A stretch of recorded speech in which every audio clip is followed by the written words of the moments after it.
Halo, perkenalkan nama saya Fabian Joshua Mangatur Manurung dengan NIM 210306051 dari kelas PTNC Prodi Peternakan Fakultas Pertanian Universitas Sumatera Utara. Di sini saya akan melakukan praktikum anatomi dan fisiologi ternak Tractus digestivus dari hewan ruminansia dengan dosen pengampu Ibu Tati Vidianasari SPT MP. Pertama saya akan menjelaskan apa itu hewan ruminansia. Hewan ruminansia adalah kelompok mamalia yang memakan atau memamah makanannya 2 kali. Hewan ruminansia ini disebut juga sebagai hewan pemamah biak. Hewan ruminansia ini memakan makanannya dengan 2 langkah, yaitu yang langkah pertama dengan memakan makanan mentah lalu masuk ke rumen, dan pada saat nanti hewan ruminansia ini beristirahat, makanan akan dikeluarkan kembali ke mulut dan akan dikunyah untuk yang kedua kalinya. Contoh hewan ruminansia ini adalah sapi, kerbau, dan kambing. Lalu saya akan menjelaskan sistematika dari salah satu hewan ruminansia, yaitu sistematika kambing. Berasal dari kingdom Animalia, superfilum Chordata, filum Vertebrata, kelas Mamalia, ordo Artiodactyla, famili Bovidae, genus Capra, spesies Capra sp. Lalu saya akan menjelaskan tentang organ-organ Tractus digestivus pada hewan ruminansia. Yang pertama dimulai dari cavum oris.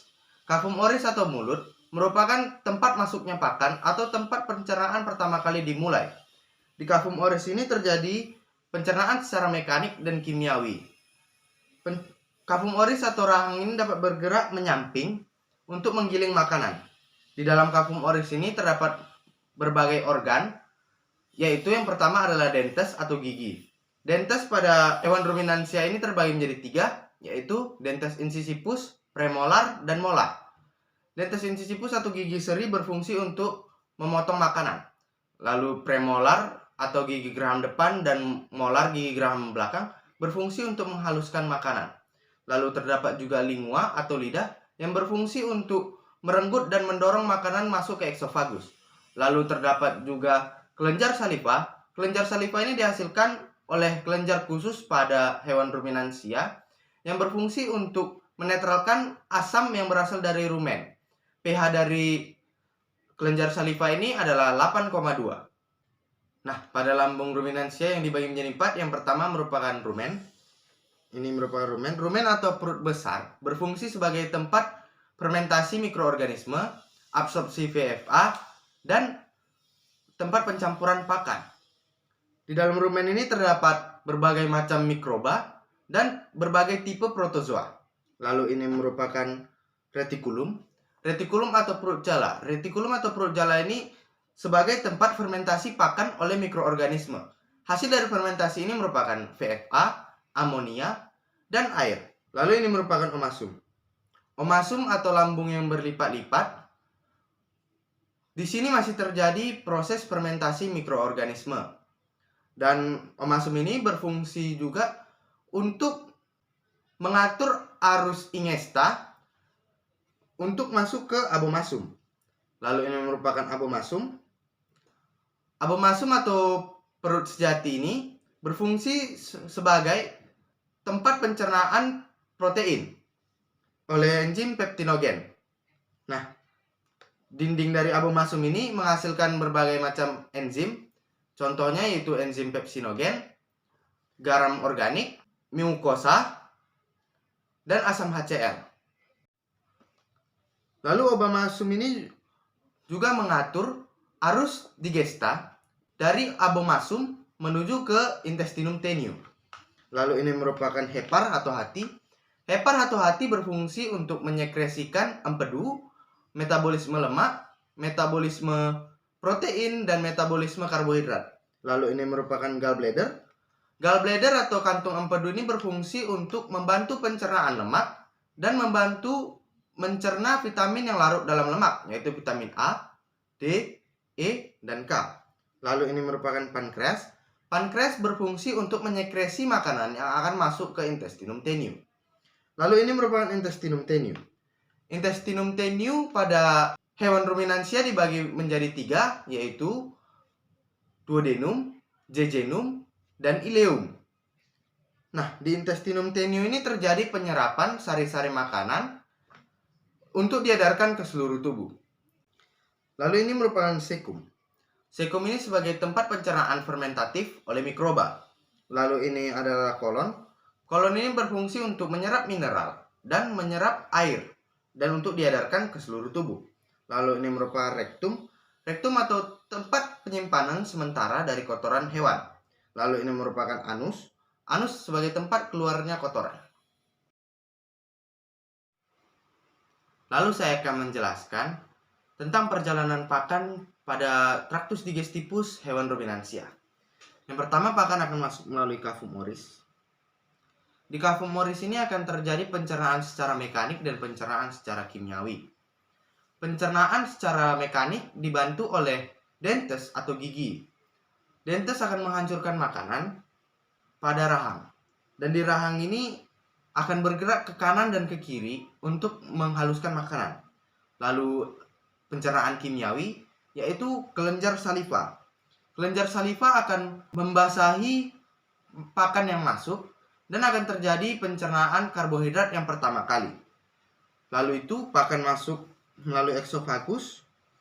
Dari eksofagus pakan akan melewati eksofagus menuju ke rumen. Rumen atau lambung besar ini, di sini terjadi pengadukan makanan oleh dinding-dinding rumen sehingga menghasilkan bolus. Bolus itu adalah gumpalan-gumpalan yang masih kasar. Di rumen ini juga terjadi absorpsi VFA dan fermentasi pakan oleh mikroorganisme.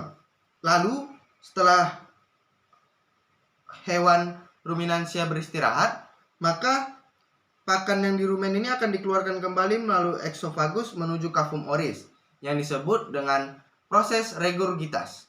Di cavum oris akan dikunyah untuk yang kedua kali yang disebut dengan proses remastikasi. Setelah itu akan ditelan kembali dan akan melalui eksofagus dan masuk ke retikulum yang disebut dengan proses redeglitas. Lalu pakan masuk ke retikulum.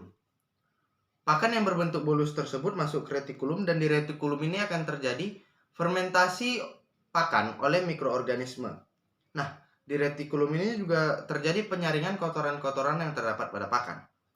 Setelah dari retikulum akan masuk ke omasum. Di omasum atau perut yang berbuku-buku. Nah, di sini terjadi pencernaan secara fermentasi oleh mikroorganisme kembali dan di sini juga akan menghasilkan amonia. Lalu pada omasum ini juga akan menyerap air yang terdapat pada hijauan pakan. Setelah itu, pakan akan masuk ke abomasum. Nah, di abomasum ini, pakan akan dicerna oleh enzim pepsin. Di abomasum ini juga akan mengatur arus digesta dari abomasum menuju ke intestinum tenue. Setelah itu, pakan akan masuk ke intestinum tenue. Di intestinum tenue ini pencernaan dibantu oleh hepar yang berfungsi untuk menyekresi empedu, metabolisme lemak, metabolisme protein, dan metabolisme karbohidrat. Lalu dibantu juga oleh gallbladder. Gallbladder atau kantung empedu berfungsi untuk mencerna lemak dan mencerna vitamin yang larut dalam lemak. Lalu ini adalah pankreas. Di pankreas ini membantu menyekresikan makanan yang akan masuk ke duodenum. Lalu pakan akan masuk ke intestinum tenue atau usus halus. Di intestinum tenue ini dibagi menjadi 3, yaitu duodenum, jejunum, dan ileum. Pakan akan masuk ke duodenum. Di duodenum ini bersifat sangat asam sehingga tidak ada mikroorganisme yang dapat hidup di dalamnya. Setelah itu pakan akan masuk ke jejunum. Di jejunum ini akan terjadi penyerapan sari-sari makanan. Setelah itu yang terakhir dari intestinum tenue adalah ileum. Di ileum ini pakan akan diserap kembali sari-sari makanannya oleh jaringan fili-fili dan pakan yang diserap itu tidak dapat diserap oleh jejunum dan duodenum. Nah, setelah itu pakan akan melewati sekum. Nah, di sekum ini akan terjadi fermentasi pakan oleh mikroba. Lalu ke kolon. Nah, pakan di kolon ini akan terjadi penyerapan mineral dan air. Setelah itu, pakan akan masuk ke rektum. Di sini pakan sudah diubah menjadi kotoran. Lalu kotoran akan dikeluarkan melalui anus. Di sini saya akan menjelaskan kelima preparat yang akan saya gunakan. Yang pertama itu ada rumen, lalu ada retikulum, lalu ada omasum, lalu ada abomasum, dan yang terakhir adalah intestinum tenio atau usus halus. Yang pertama adalah rumen. Rumen ini merupakan lambung terbesar yang berada pada hewan ruminansia. Berikut adalah tampilan dari permukaan rumen. Nah, rumen ini dilapisi oleh papilia. Rumen ini juga disebut sebagai lambung handuk karena bentuknya permukaannya seperti handuk. Nah, di rumen ini berfungsi untuk pencernaan dan pengabsorpsian VFA dan pengadukan makanan terjadi dalam sini. Di sini juga terjadi fermentasi pakan oleh mikroorganisme. Lalu pakan yang akan dikeluarkan dari rumen ini berbentuk seperti bolus atau gumpalan-gumpalan yang masih kasar. Lalu ini merupakan retikulum. Retikulum atau lambung jala, perut jala. Bentuknya seperti sarang lebah atau honeycomb. Nah, di sini terjadi fermentasi pakan oleh mikroorganisme kembali. Hasil dari fermentasi ini merupakan VFA, amonia, dan air. Di sini juga menyaring kotoran-kotoran yang terdapat pada pakan. Lalu ada omasum. Omasum atau perut yang berbuku-buku. Begini permukaannya, berbuku-buku. Pencernaan pada omasum ini masih bersifat fermentasi mikroorganisme. Dan di omasum ini akan dihasilkan amonia. Di omasum ini juga terjadi proses penyerapan air dari hijauan dan menghasilkan enzim yang menyerap hijauan tersebut. Lalu ini merupakan abomasum. Abomasum atau lambung sejati. Abomasum atau lambung sejati berfungsi untuk pencernaan protein oleh enzim pepsinogen.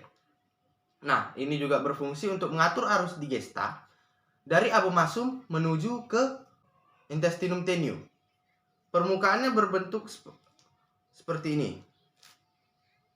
Di abomasum ini, dindingnya ini dapat menghasilkan berbagai macam enzim, yaitu ada enzim pepsinogen, garam organik, mukosa, dan yang terakhir adalah asam klorida atau HCl. Lalu yang kelima adalah intestinum tenio. Intestinum tenio atau usus pada ruminansia ini berukuran sekitar 40 meter. Berikut merupakan intestinum tenio setelah dibelah menjadi dua. Nih, seperti ini. Nah, dapat kita lihat di sini terdapat seperti garis-garis yang dapat menyerap sari-sari makanan dan akan diedarkan ke seluruh tubuh. Garis-garis seperti ini. Di sini saya akan menjelaskan 10 jenis mikroba yang terdapat dalam rumen. Mikroba yang terdapat dalam rumen terbagi menjadi 4 jenis mikroorganisme, yaitu bakteri, protozoa, fungi, mikroorganisme lainnya seperti virus. Yang pertama adalah bakteri selulolitik. Bakteri selulolitik menghasilkan enzim selulase dari hidrolisis glukosa. Dapat menghidrolisis hemiselulosa. Beberapa contoh bakteri selulolitik adalah 1. Bacteroides succinogenogenes, dan yang kedua Clostridium acetobutylisum. Yang kedua merupakan bakteri hemiselulolitik. Hemiselulosa merupakan struktur polisakarida yang penting dalam dinding sel. Meskipun demikian, ada beberapa mikroorganisme yang dapat menghidrolisa selulosa, antaranya Clostridium celluloforans dan Bacteroides ruminicola. Lalu ada bakteri proteolitik, merupakan jenis bakteri yang menghasilkan enzim protease yang berfungsi untuk menghidrolisis ikatan peptida. Beberapa contoh bakteri proteoliotik adalah Bacteroides amylophilus, Clostridium sporogenes, dan Bacillus licheniformis. Lalu ada bakteri metanogenik, merupakan bakteri pembentuk gas metan. Contoh dari bakteri ini adalah Methanobacterium ruminantium. Lalu yang kelima ada bakteri lipolitik. Beberapa spesies bakteri menggunakan gliserol dan sedit gula. Sementara itu, beberapa spesies lainnya dapat menghidrolisa asam lemak tak jenuh, dan sebagian lagi dapat menetralisir asam lemak rantai panjang menjadi keton. Contoh bakteri lipolitik antara lain Anaerofibrio lipotica dan Selemonas ruminantium. Yang keenam adalah bakteri pemakai asam atau acid utilizer bacteria. Beberapa jenis bakteri dalam rumen menggunakan asam laktat. Beberapa spesies bakteri pemakai asam laktat dapat dijumpai dalam jumlah banyak setelah ternak mendapat tambahan jumlah makanan butiran atau pati. Contohnya adalah Propionibacterium. Yang ketujuh merupakan bakteri pemakan gula atau sugar utilizer bacteria. Hampir semua bakteri pemakai polisakarida dapat memfermentasikan disakarida dan monosakarida, yang mana sebenarnya gula akan efisien apabila dapat dicerna dan diserap langsung di usus halus. Lalu ada bakteri ureolitik, berfungsi untuk menghidrolisa urea yang masuk ke dalam rumen melalui difusi dari pembuluh darah yang terdapat pada dinding rumen. Salah satu contoh bakteri ini adalah Streptococcus sp. Yang kesembilan yaitu protozoa. Sebagian besar protozoa yang terdapat dalam rumen adalah ciliata. Meskipun flagellata juga banyak dijumpai, ciliata ini merupakan non-patogen dan anaerobik. Ciliata di rumen dapat dibedakan menjadi 3 ordo, yaitu ordo Prostomatida, ordo Trichostomatida, dan ordo Entodiniomorphida. Dan yang terakhir atau yang ke-10 merupakan fungi atau jamur. Jamur atau fungi anaerob sangat berperan penting dalam komunitas mikroba rumen. Fungsi jamur akan memecah bahan makanan yang sulit dicerna dalam mikroba rumen. Selain fungi atau jamur sangat berperan dalam degradasi serat yang terkandung dalam pakan. Salah satu contoh fungi dalam rumen adalah jamur Physcomycotes. Demikianlah video praktikum anatomi dan fisiologi ternak dari saya. Apabila ada kesalahan kata, mohon dimaafkan. Terima kasih.